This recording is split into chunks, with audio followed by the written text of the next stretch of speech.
welcome to Max Q. We're really excited today to have Yogi Left. Oh, let me say your name wrong first. Let's Letfus. Let's make a fuss. yeah. Make a fuss. Yes.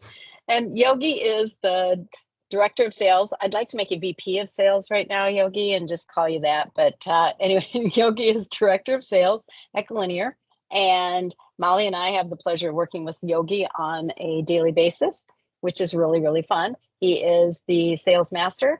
He and I talk all the time about sales, and I look forward to hearing Yogi talk about sales from his perspective, not from my perspective of how Yogi does sales. So Yogi, why don't you introduce yourself?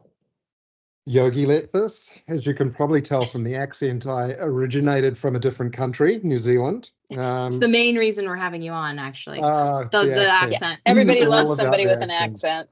Yeah, well, and how did I land in the US? Well, that's a long story, but I've been living here for 10 years now, married to an American. We have 2 kids. My experience in sales comes from family business to start with. My family owned was the largest print finishing business in New Zealand. And I grew up in that from as early as I can remember. So I have my education is business management, and somehow I drifted into sales. So I was always involved with the family business and in a myriad of different roles. We had at our biggest about 160, 170 staff. I ran our customer services team. We had a transport company. I worked in that for a while. So I kind of grew up in there and did my apprenticeship in there, to say, and then I went to university and studied business management. And then for a while there, I decided I wanted to run a restaurant, and my dad's desk sat opposite mine. It was one of the hardest decisions I'd ever made, leaving a family business. And we were talking, and he said, "Go and do it." So I spent a year and a half running a restaurant with his full support. And then that was a great experience. I loved it. That taught me more skills. And talk about sales on the fly when you're running a restaurant and you've got people walking in the door all the time and you're talking to them constantly. I'm good at talking, by the way. What kind of food is it, though? That's what I really want to know. We had a wood-fired pizza oven restaurant, and this was quite a few years ago, before they were very, very popular. So I did burn all the hair off on my arms once when I was first practicing, because I am also a firm believer that you should learn what you're selling and what you're doing and have a base knowledge of it. So I was very keen to learn as much as I could about wood-fired pizza ovens. So yeah, that was good. And then decided that how I got to the US was I decided to go to the UK to work. And some friends said, "You should go and do a summer camp on the way." So in my early 20s, I decided to come and work at a summer camp. And I did 5 years coming back and forth from New Zealand, working at a summer camp here in Washington, up in the San Juan Islands. And yeah, I was lucky enough that I had a family business that I was able to contract back to, and I always arrived at the busiest time, and I left just as things were slowing again. So there was always a slot for me to fall back in, and I knew our customer base so well. So I did a various amount of different things in those times. At one point, we took over another company, and I went and took those 15 staff and brought them into our place and trained them. So it was really good for me, because it was a lot of different work and different situations that I was thrown into for that time. So that gives you a little bit about how I got to here.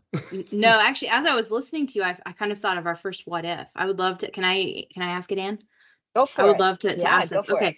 So you talk to people a lot. As a founder of a business, you're going to have to talk to people.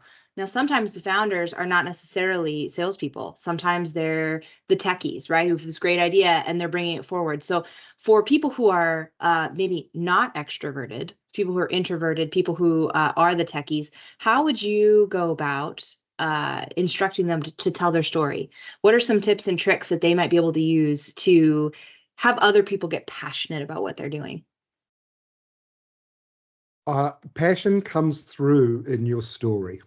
And I've found with founders that we deal with, it's amazing the level that you go to when you start talking about something you're passionate about. And I think sometimes you forget that you're nervous to talk to people because you're so wound in and getting them to listen to, this is what I'm doing and I love it and I'm doing this and this is how I'm getting here. So I think a lot of the times founders, that's what the success is there, right? The passion for it, because you want to listen and you want to tell people about it and they want to listen to you. In one of my lessons learned through many years in sales, I got put into a situation where I started presenting to rooms full of people. Funnily enough, it's not my favorite thing to do. I really love talking to people, but my comfort zone was people that one-on-one, great, 10 people, great. When I got into a room with 150 people that I didn't know, I suddenly went, oh, I don't like this at all. So I figured that out quick. And I think the thing you got to do is figure things out quickly and figure out ways to get around it. So, and I think I've told you the story. I started standing out the front, and as people would come in and sign in, I'd say, hey, how are you? Nice to meet you. Now those 150 people, I'd met over half of them at the front door, and mentally I was like, I know them now, I'm good.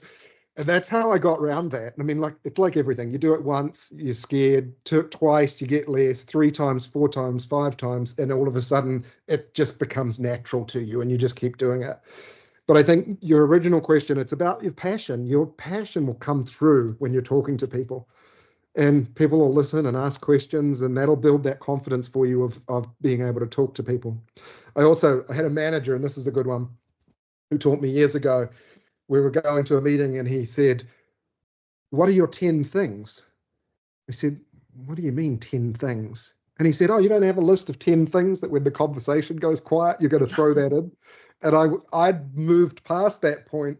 I just have always got a list of things, because a lot of the times you're trying to find things that you've got in common with people. Mm-hmm. And it might be, hey, do you cycle? Where do you live? Do you like, because it's not all about work, remember, it's about balance. So you've got to find people's passion sometimes and talk about their passion as well to get the conversation. And usually you'll find something that you're aligned on. And that's what I find. You just find that common thing and get talking and breaks those barriers. Good answer. Very good Ian, answer. do you want to ask the next what if? I think my big question about what if I don't know what my next step is to make my next sale? What do I do when I feel kind of stuck? Good question. I don't know where I'm going to go or what I'm going to do. That's it'll be good to see your answer, because Anne's a phenomenal salesperson too. So I'm excited to see how Yogi would answer this differently than Anne. I always look for the why. I think we've talked about this a little bit lately in some of our meetings, right? Is sometimes you've just got to go back to basics. Why? Why and who? Who's my target audience? Have I got sidetracked? Like, take a breath, step back and go, what are we here for? What am I trying to do? Who am I trying to do it with? And do I have those people that I'm approaching right now? And that helps you steer. To me, that's it. I mean, it's take it back to basics, because we sometimes like to complicate things a little bit too much, right? Mm-hmm. Yep, definitely. And then you start asking why on and how of, do I have the right people? Have I got the right message? And we constantly do this. You're never going to get it right all of the time. So you have to adjust as you go and go, okay, well, this is what I thought was going to work. Let's talk to some people. That's not working. It's not resonating with them. Okay, let's do something else. Let's try something else. So I think it's important to listen to other people, ask the why, and get other people involved, because sometimes more voices and listening help you get out of the rut you're in, maybe, and find a new course. And I think it's important too not to get too deep in the rut, because you got to where you are, and hopefully you've had success on that way. And sometimes you steered off course a little bit. Now we've got to get the wheels back and going again, you know? Yogi, thanks so much. This is really fun. Yes. And we'll see you tomorrow at work. Thank you. It was a pleasure talking to you both.